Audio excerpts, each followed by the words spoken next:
All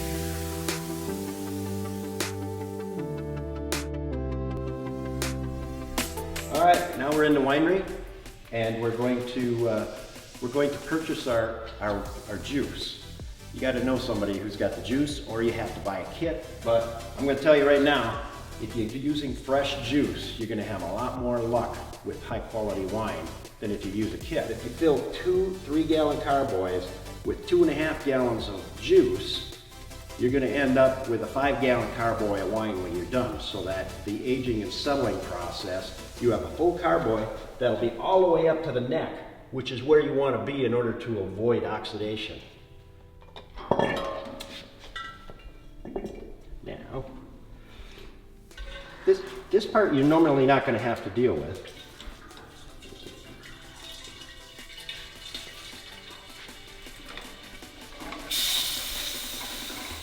This is just so my cover doesn't cave in, because there's a variable capacity cover on top of this tank.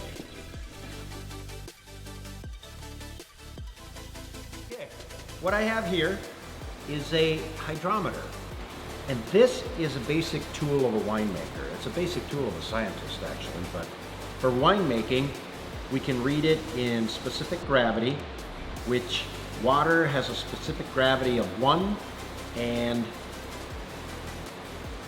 then as the sugar comes up, the specific gravity will get a little incrementally higher.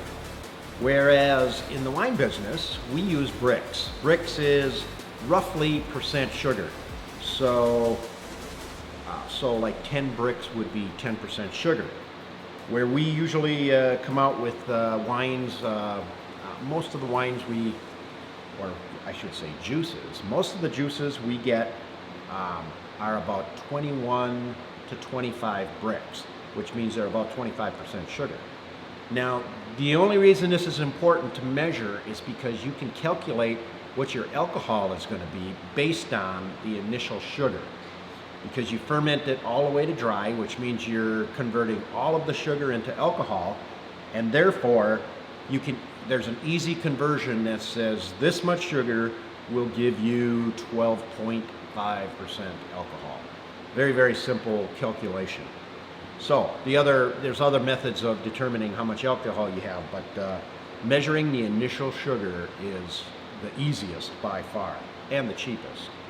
The reason you're swishing it around like this is they tend to like to hold bubbles, and that'll bring it up higher, giving you a false reading that'll say it's got more sugar than it really does. So now, you probably can't see this from there, but I'm going to let it drop. And I'm going to read it for you.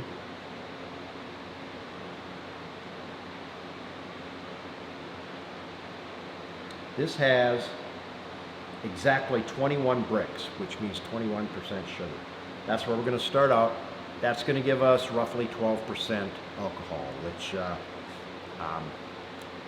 21 Brix actually is a really, really nice point for a white, because that way the alcohol isn't too high. You get 25 Brix in a white grape, and you almost have to dilute it down a little bit because the alcohol is just too pronounced, and that just makes for a very bad mouthfeel. You know, if there's too much alcohol, it tastes like you're drinking brandy. But when we want to drink wine, especially a white wine in the summertime, we don't want that forward alcohol flavor. Okay, now that we have our carboys full, now things start getting exciting. This is where we're going to actually start making wine. So before we start that, I'm going to give you a little bit of insight as to the equipment you need, or in this case, the small amount of equipment you need. What we have here is we have 2 3-gallon carboys, which they're made of glass, so they're very easy to sterilize. You can get these 6-gallon buckets and do this whole operation in one bucket, but I'm telling you right now, if you don't like the taste of oxygenated wine, then buckets are very, very hard to make wine in without getting it oxygenated. When you're first fermenting, you got carbon dioxide that's coming up and it's protecting the wine. But as soon as that fermentation stops, that oxygen gets in there and starts attacking that wine and making it bad. Carboys, on the other hand, they're very easy to control because you've got an opening that big, and this trap here keeps the oxygen, keeps the carbon dioxide coming out, but it won't let oxygen back in. Therefore, these are a much safer bet, and they're not a whole lot more expensive than the buckets. A little bit, you know. These are like 20 bucks or something like that each, and I'm telling you, the buckets last 10 years, which is pretty good, but these will last a lifetime as long as you don't drop them. So what we have is the 2 carboys. These are 3-gallon carboys, and the reason you pick 3-gallon carboys is we have 2.5 gallons of juice in each one of these carboys. When this is full, when these are done, we can strain this into a 5-gallon carboy, and it'll be up to the top, and again, that's for oxygen control. When you're first starting out, oxygen is something you probably don't even want to worry about because it'll drive you crazy. But I talked about oxygen in my common mistakes video that I'll put a link to down in the description. And it's a major problem for those discerning wine drinkers that don't like the taste of oxygen. So now, with that all being said, we have our 2 carboys, we have 2 stoppers, and we have traps on the top.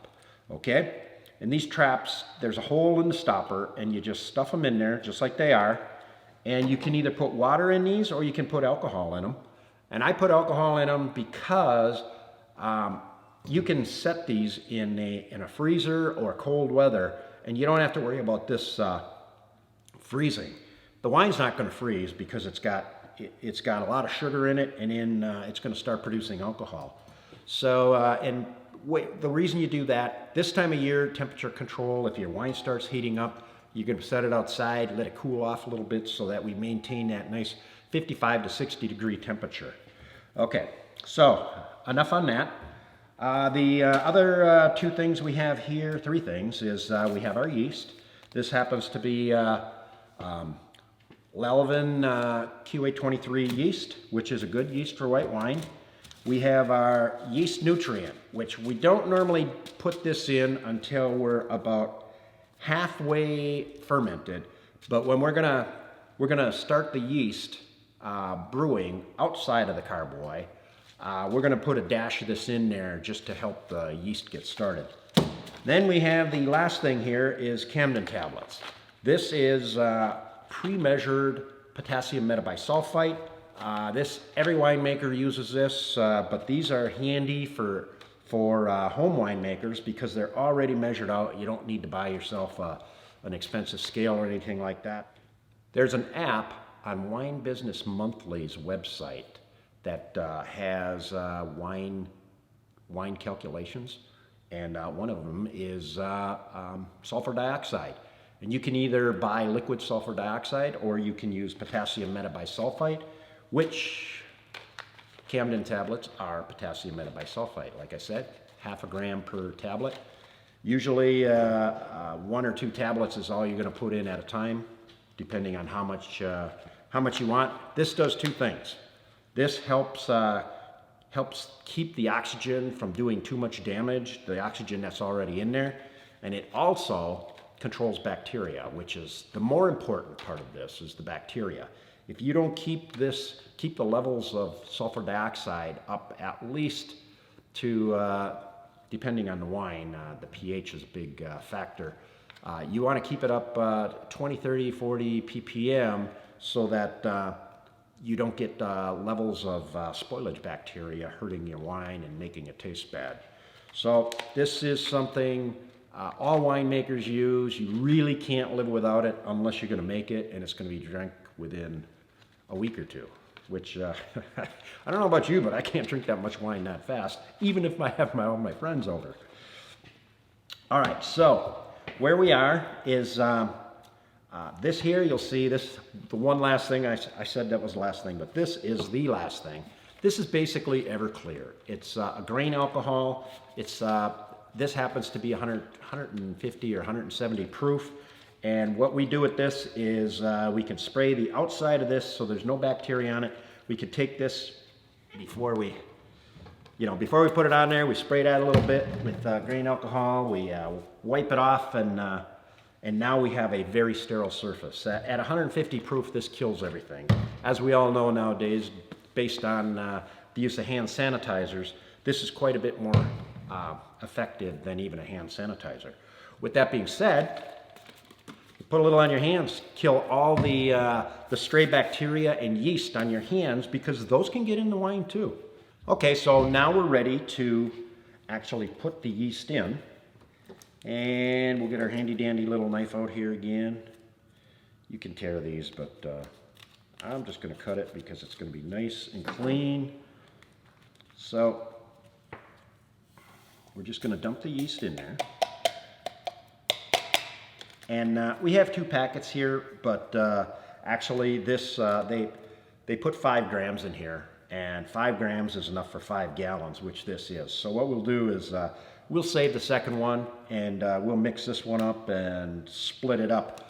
Now, if you watch certain other YouTubes, they'll tell you can dump the yeast directly in there. That's not a problem. You can do that. It just, to me, it just doesn't start as well, and you're taking a chance that the yeast won't get off to a healthy start. To me, if you start it this way, the yeast is going to stay healthy, and like I said, if you've ever had hydrogen sulfide problems, you'll be glad you took care of that yeast. You take care of them, they'll take care of you. So now we're just going to stir this up a little bit. You don't have to. You don't have to stir it up, but the reason I stir it up is I normally, when I'm winemaking, I'm using 500 gram bags, and when you use a 500 gram bag of this and you dump it in there, if you're not careful and stir it while you're adding it, you end up with great big walnut-sized clumps, and that's not good. So now, the yeast on this thing right here becomes a contaminant once your wine is done, sterile, and you're ready to bottle. This will destroy a sweetened wine. If you add sugar back in, you add sugar back in, and then you sterile filter it, and then say I would forget and stir it with this rod without being clean, you just introduced a whole bunch of yeast into your nice sterile wine, and now it's going to re-ferment in the bottle, and you're going to start popping corks. And like I said, that's another thing I covered in my 6 winemaking mistakes video, and I recommend going through the motions to start this out, but then looking at that 6 mistakes video before you ever start, because it might just save you a batch of wine. Okay, so now we got this all started here, and really you have to leave it sit for about an hour.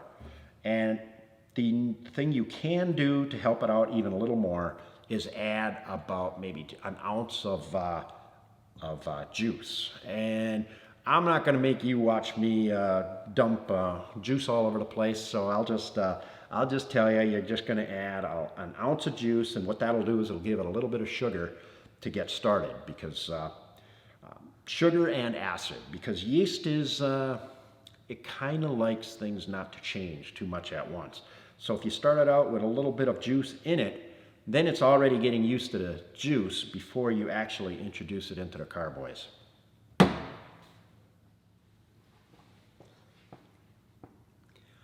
All right, I'll let you watch me try to dump a little bit of juice into this yeast slurry.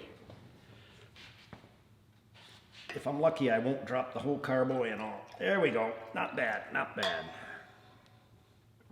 So we're going to give it one little more stir.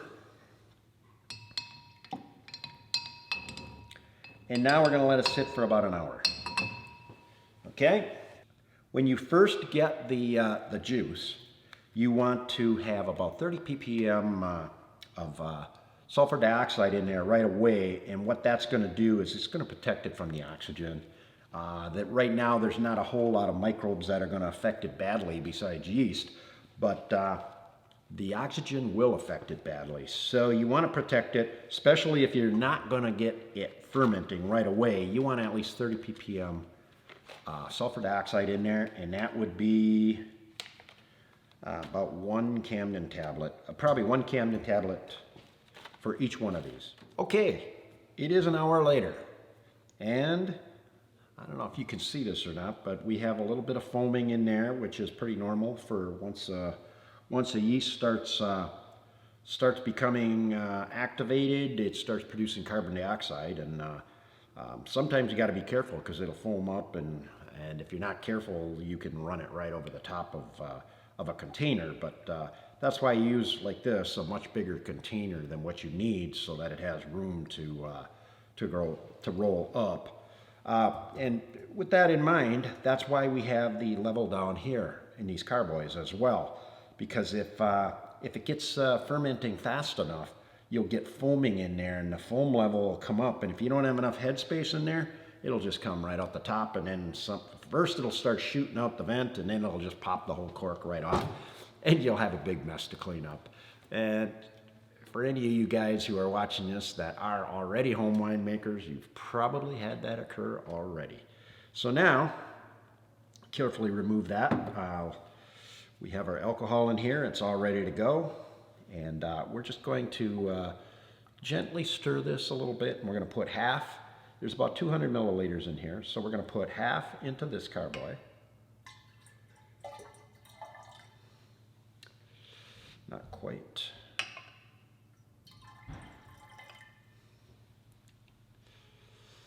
And the other half will go into this carboy.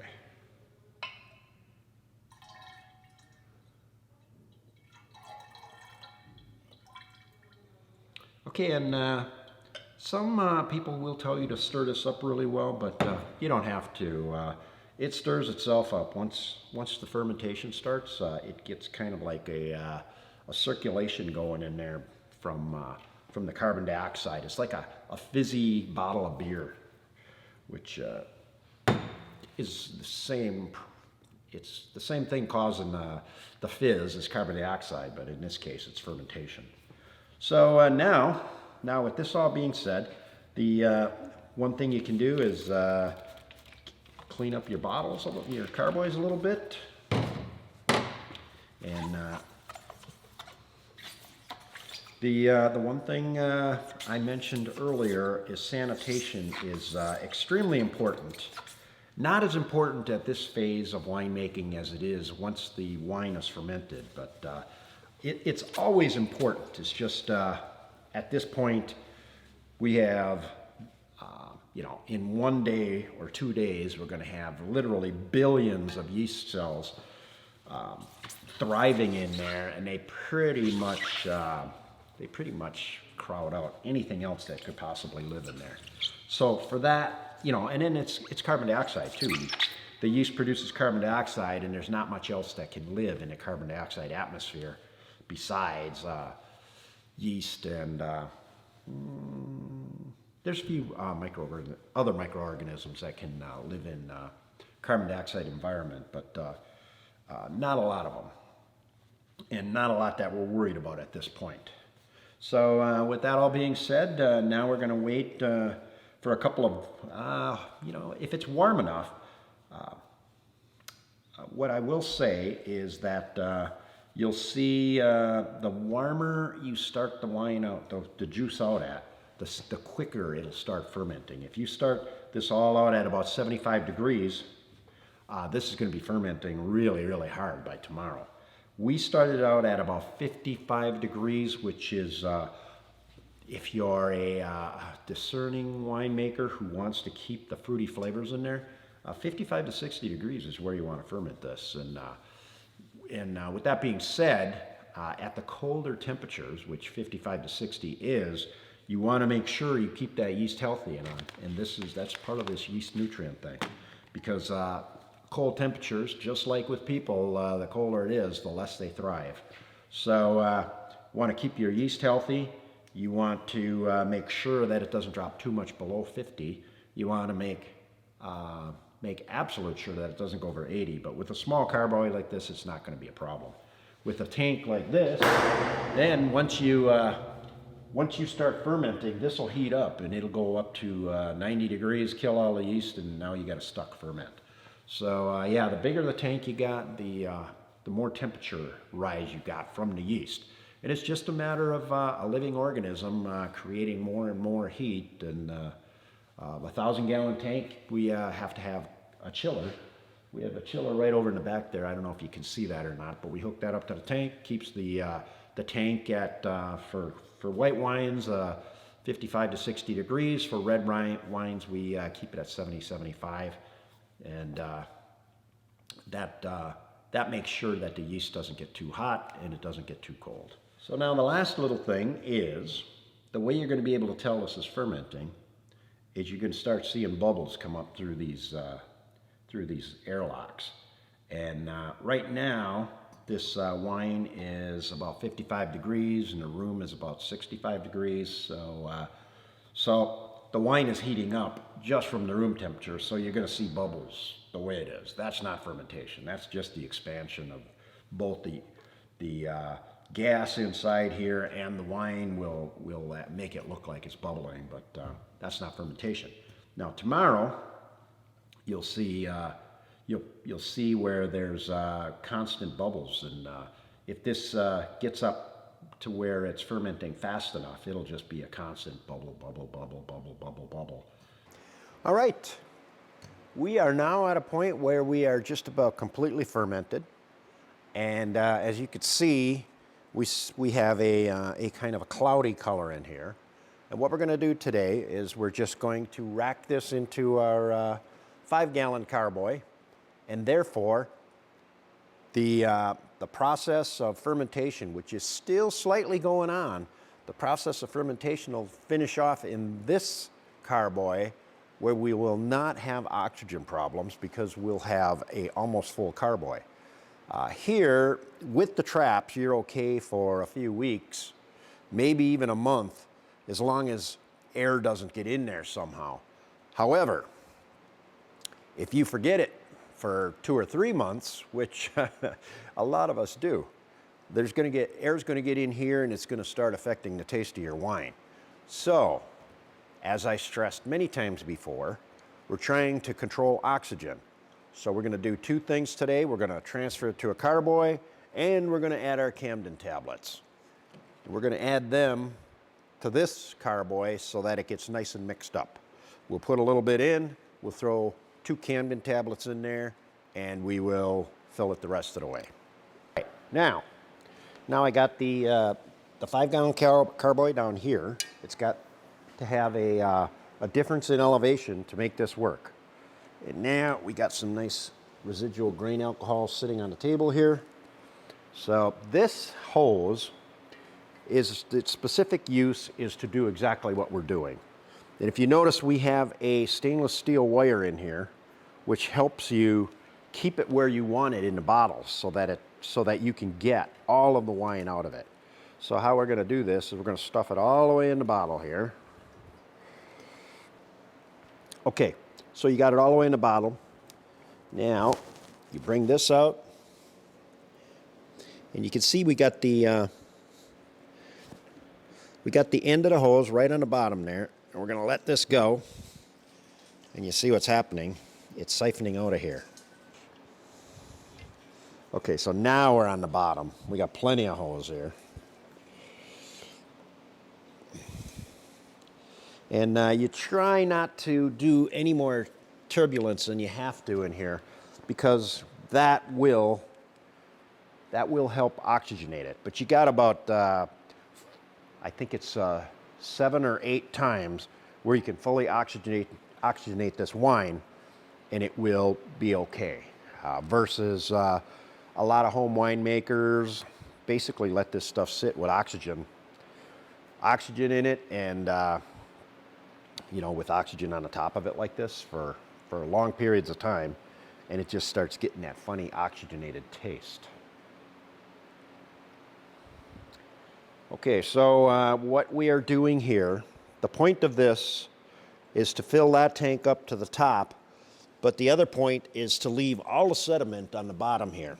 There's a little, this was pretty clear juice, so there's not going to be much in here, but I guarantee you most grape juices that you use, especially if you press your own, is going to have like a ½ an inch of sludge on the bottom of here, and you don't want that in the wine for very long because it will put additional, usually herbaceous flavors in it, which is like, green pepper and stuff you really don't want. So the best thing to do is to just get that sludge out of there as soon as possible.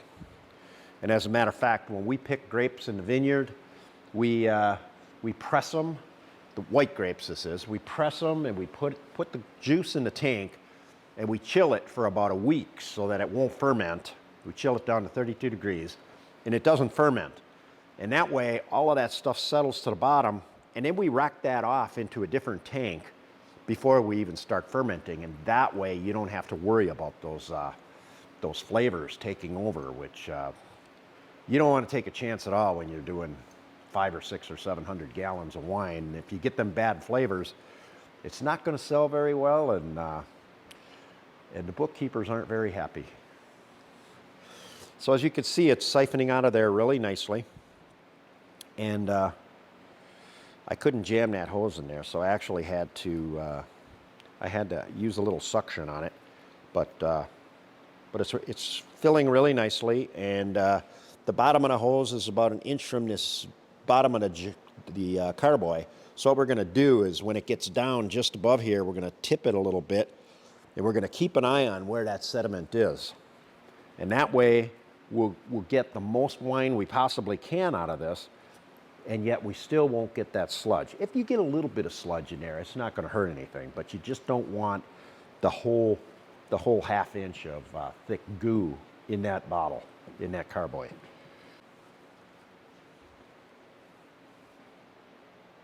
All right, now we're coming down to the bottom here, so I'm just going to gently start turning it. That wasn't quite as gently as I wanted, but this, you get used to it after a while. You get used to just how much you can tip it before that sludge starts coming over.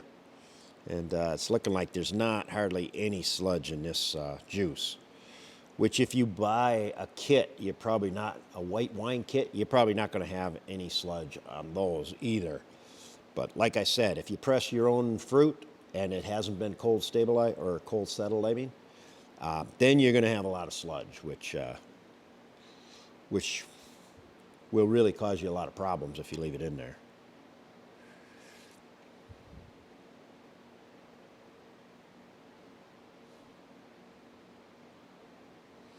Okay, we're getting there. Oh yeah, I can. You know, I'm not sure there's any sludge in this one.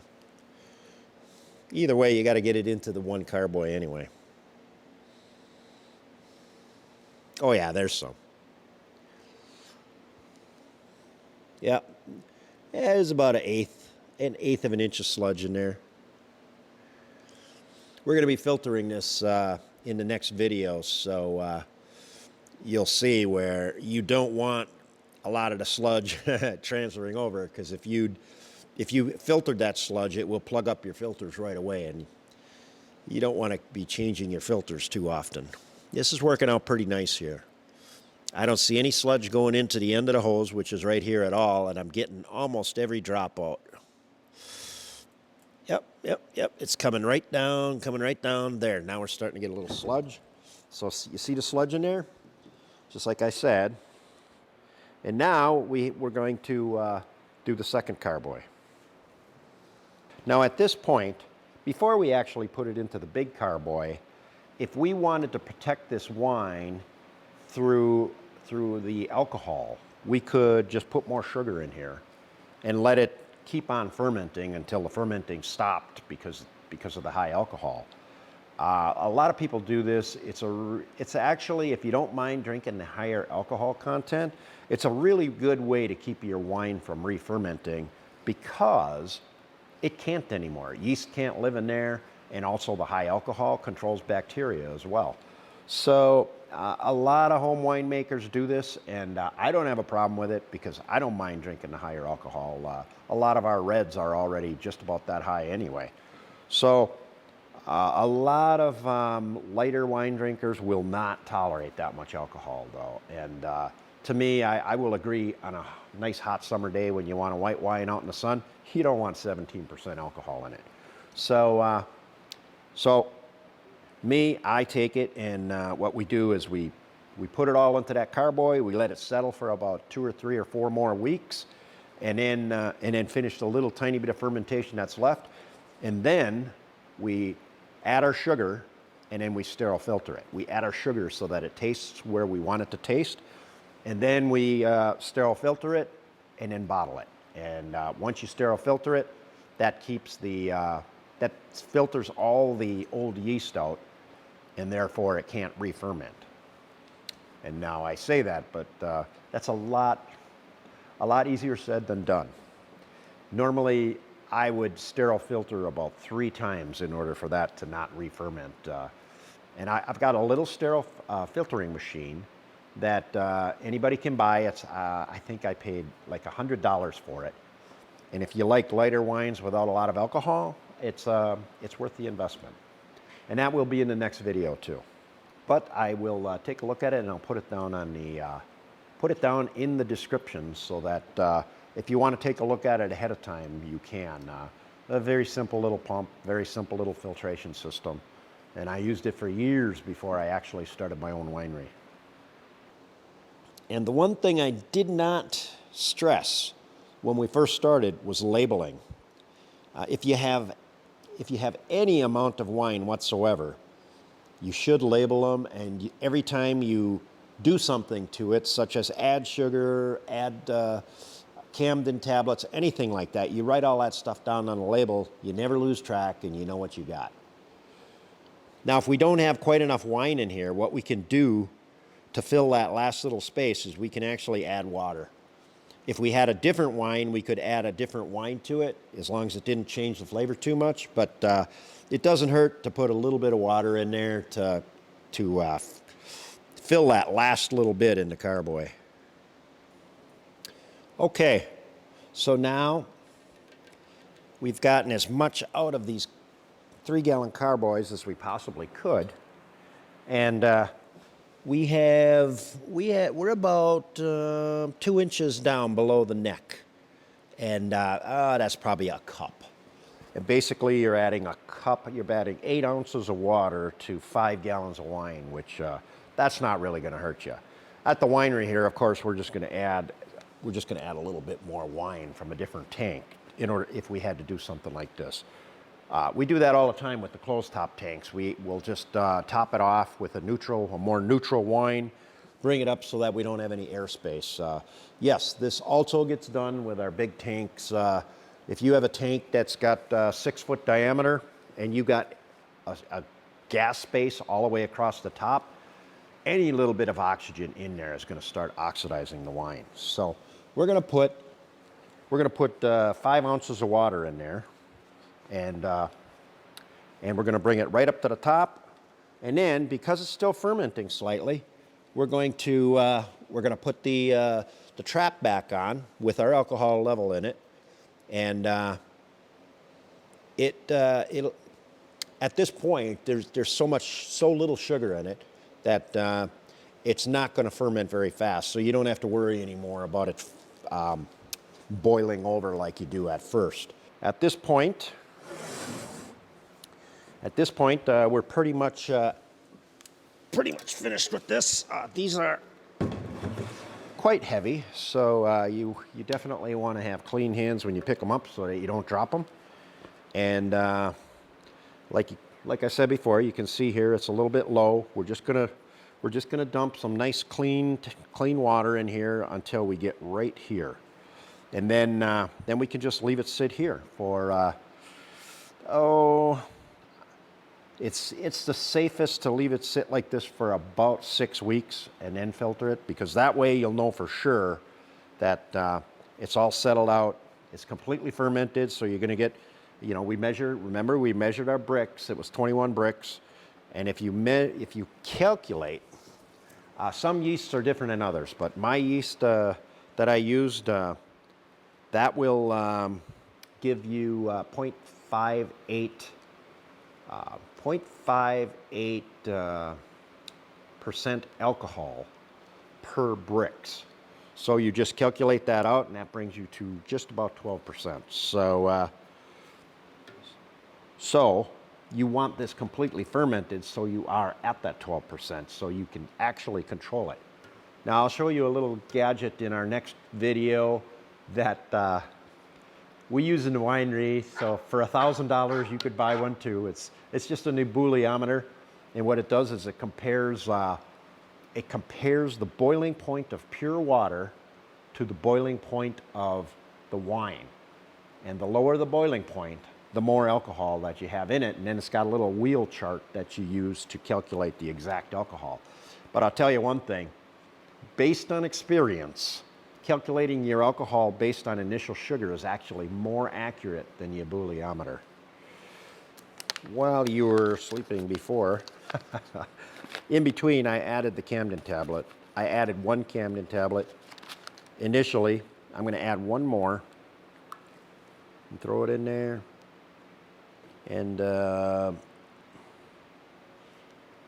basically when we carry this over there, and when you probably should stir it around, but this well, yeah, it's fizzing, so it actually is dissolving in there, and it's off gassing right now. You can see the bubbling going on. But this is the Camden tablet. Don't eat them.